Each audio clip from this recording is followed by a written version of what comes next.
మాజీ ముఖ్యమంత్రి కేసీఆర్ ను సిట్ పేరిట విచారణకు నిరసనగా రాష్ట్ర బీఆర్ఎస్ పార్టీ పిలుపు మేరకు నర్సాపూర్ పట్టణంలో ఎమ్మెల్యే సునీత లక్ష్మారెడ్డి ఆధ్వర్యంలో రహదారిపై ధర్నా రాస్తారోకో నిర్వహించారు. మండల నాయకులు రోడ్డుపై బైఠాయించి కాంగ్రెస్ ప్రభుత్వానికి వ్యతిరేకంగా నినాదాలు చేశారు. సంఘటనా స్థలానికి CI John Reddy, SI Ranjith Kumar చేరుకుని ధర్నా రాస్తారోకో విరమింపు చేశారు.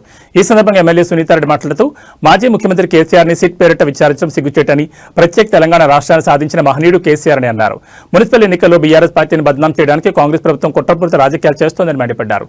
ఈ కార్యక్రమంలో పలువురు నాయకులు, కార్యకర్తలు పాల్గొన్నారు. 24 గంటలు ఉచిత కరెంట్ ఇస్తే దాంట్లో కూడా అవినీతి అని చెప్పేసి నోటీస్ ఇచ్చింది. తర్వాత వెనక్కి పోవడం జరిగింది.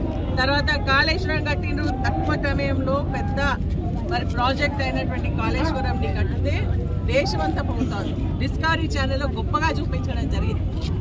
ఆ రోజు ఈ 9 సంవత్సరాల కాలంలో కేసీఆర్ గారి హయాంలో 90 లక్షల కొత్త సాగునీరు అందించిందని చెప్పేసి పార్లమెంట్ సాక్షిగా చెప్పినటువంటి సందర్భాన్ని గుర్తు చేసుకోవాల్సినటువంటి అవసరం.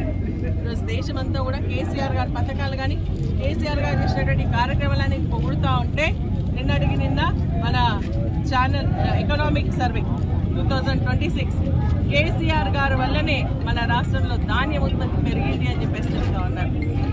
మన మిషన్ తగినంత స్కీమ్ ఏ రాష్ట్రంలో లేదు, కేవలం మన రాష్ట్రంలో ఉందని చెప్పేసి ఎంతోమంది వచ్చి చూసుకోవడం జరుగుతుంది. కాళేశ్వరం ప్రాజెక్ట్ని చూసుకోవడం జరుగుతుంది.